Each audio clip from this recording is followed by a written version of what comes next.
It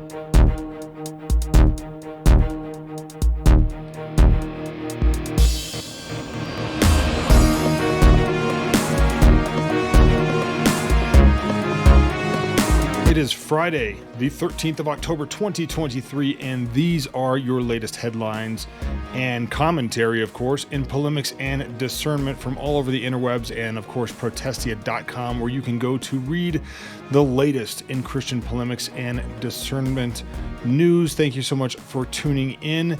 If you appreciate the work that is being done around here, we would encourage you to join us in the fight on a financial level for only $5.95 a month, starting at $5.95 a month by going over to patreon.com/Protestia.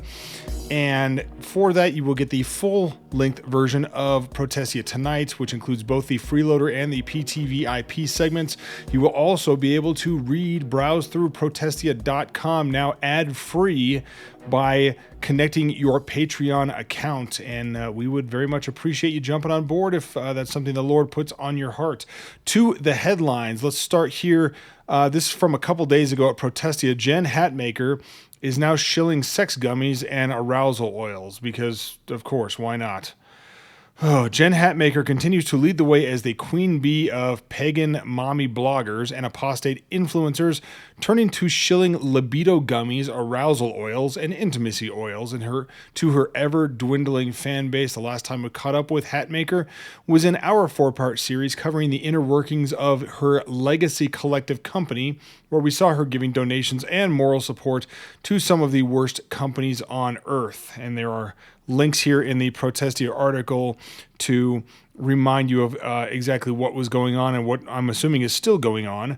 We also recounted how she said that Jesus' maleness makes it impossible for homosexuals and BIPOC folk to feel safe and relate to him, wondered if God is a woman, opening herself up to the, quote, feminine divine, and has since come out in full support of abortion and, quote unquote, women's rights.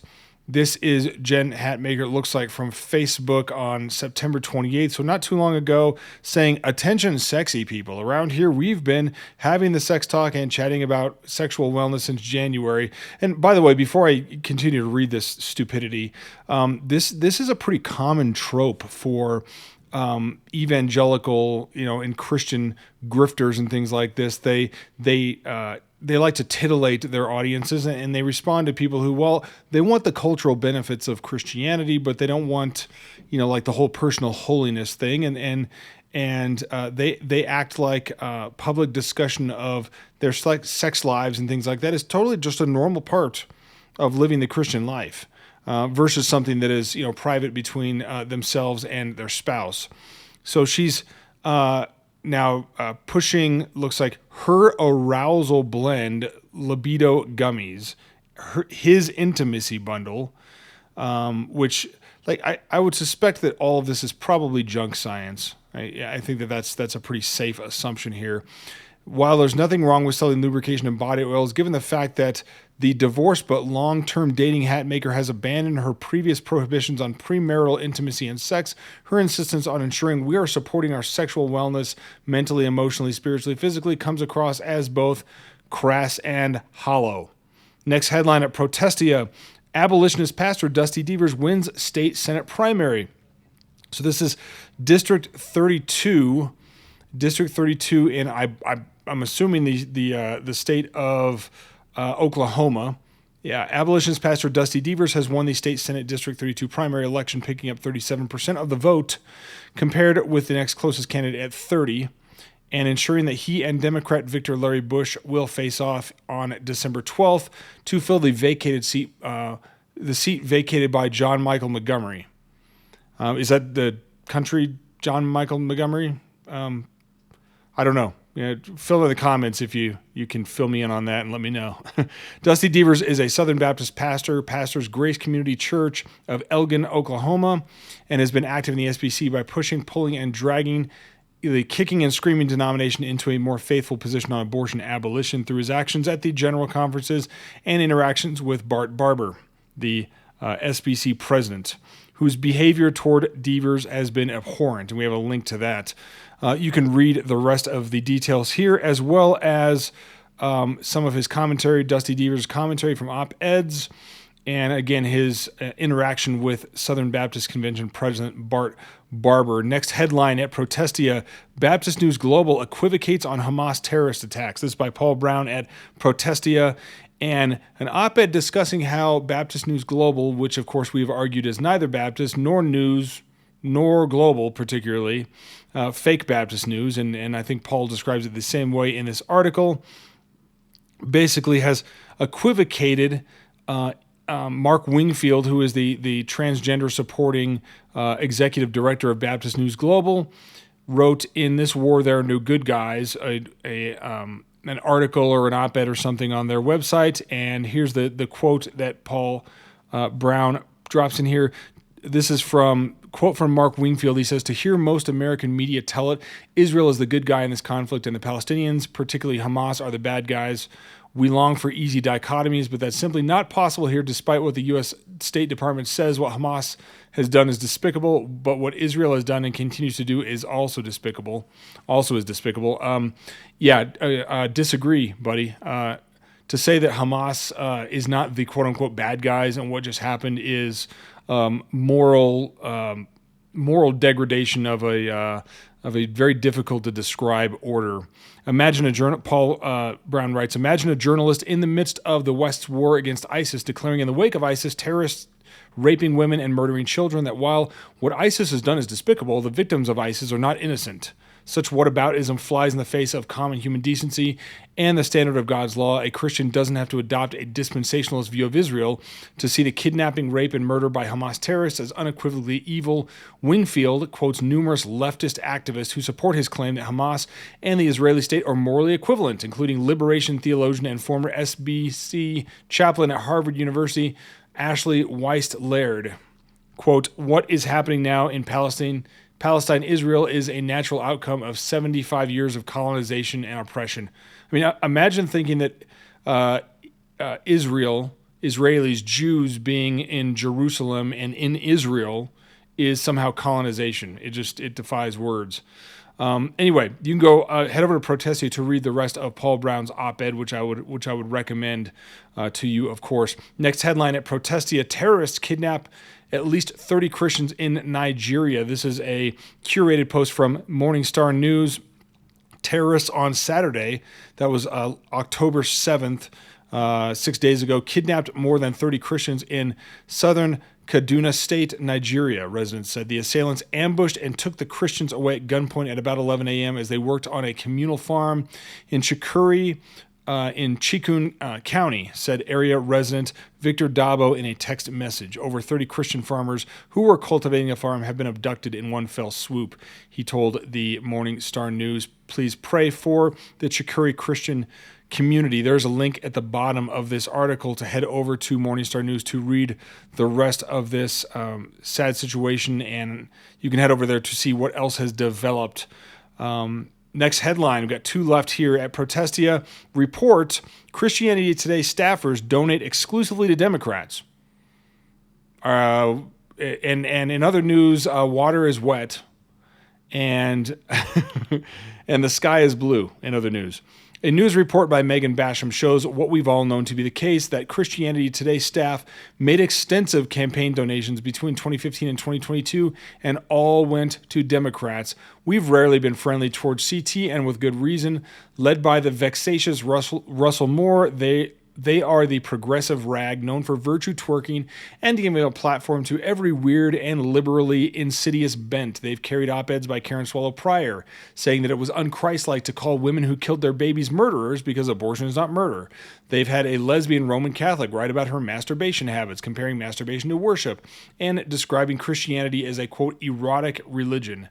They came swinging against the violence at Capitol Hill on January 6th, laying the responsibility for the mayhem at the feet of the white American church and any leaders who voted for and supported President Trump. They proclaimed that anyone who voted for the GOP was an inherent racist who was committing politically motivated spiritual violence against black folk. So on and so on. There's a lot of links in this article here at Protestia to all of the terrible things to know about Christianity Today and Russell Moore, including, I believe, a link up near the top of the article. We'll see here. Yeah, to this, I wrote this 1 year ago. I guess it was a little over a year ago now, back in 2022, when Russell Moore was made editor-in-chief or whatever at Christianity Today, entitled Christianity Today and Russell Moore, A Match Made in Hell. Go over there and read that op-ed to remind yourself of exactly what we're dealing with Christianity Today. But back to the article from yesterday, there's a link to Megan Basham's article at the Daily Wire outlining all of this, and then also a link at the end of our article talking about another Christian organization, the Southern Baptist Convention's publishing arm, Lifeway Christian Resources, whose employees contribute to the Democrats at a 4-to-1 ratio. Of course, we have always argued and will continue to argue that the Democrat Party platform is basically a point-by-point refutation of God's moral law, a point-by-point disagreement, opposition, opposite value of each of the Ten Commandments. You can go really down the Ten Commandments, and for every commandment, the Democrat Party stands for the opposite of that. Last headline at protestiate.com. This one really got me. The Gospel Coalition publishes the worst and gayest article in years, gets swiftly taken down. And yeah, so after we all saw this, I think everybody thought it was a Babylon Bee article or something like that. Turns out it was a real thing. And then it got summarily just obliterated on social media to the point where they pulled it down, apparently. But our article by our intrepid staff writer reads, "The Gospel Coalition continues its de-evolution from a reasonably reformed parachurch ministry to some bizarro Christian version of Cosmopolitan magazine, where half their content can be comfortably published alongside a personality test to see which fierce Bible heroine you are, and a flowchart on the, quote, top 10 sexual positions for pastors. How else can you explain a recently published but since pulled article, 7 Things Christians Can Learn from Taylor Swift's Eras Tour, where, as Ben Zeisloff succinctly put it, quote, the only person I could see enjoying this type of content is a homosexual with an IQ of 85. Maybe that's who the Gospel Coalition has been trying to reach all along." So we have other links here to articles really showing you what's awful about the Gospel Coalition if you didn't already know. And here's a pull quote from the article in our article. The TGC author Blake Glosson, who is a middle-aged man and not an 11-year-old girl, explains that he saw one of her shows recently and was captivated by the fact that, quote, the spiritual connections were vast. To this end, he explains what makes Taylor's show so moving. He wrote in the now pulled down article, the joy Swifties feel in Taylor's presence, perhaps even catching a glance from Taylor herself, reflects the joy of drawing near to the only one who knows and loves us perfectly. So, analogizing Taylor Swift to Jesus Christ. And this is at a website called the Gospel Coalition. Quote, it's hard to explain what I felt when I woke up the morning after seeing Taylor Swift. The best way to describe it is sad joy. For all the happy anticipation leading up to the show, the sorrowful realization that it was over tainted my joy. Again, this is a middle-aged man, a pastoral resident, attending a concert of a promiscuous pro-LGBTQ, pro-choice pop singer whose background dancers aren't known for their modesty or their poor gyrating skills. He wrote, for many, the sorrow started earlier. A friend said, quote, it felt like the experience was ending the moment I woke up the day of the concert. My joy was ending as it was starting. She said this pain continued into the show itself. Quote, as joyous as I was to see Taylor, we all grieved as we celebrated because we knew the joy would soon be gone. That's not anything like Jesus if you're truly saved. The joy is continuing. The joy is eternal. I'd have to go to the article and really analyze, like, how in the world anybody could arrive at something like this.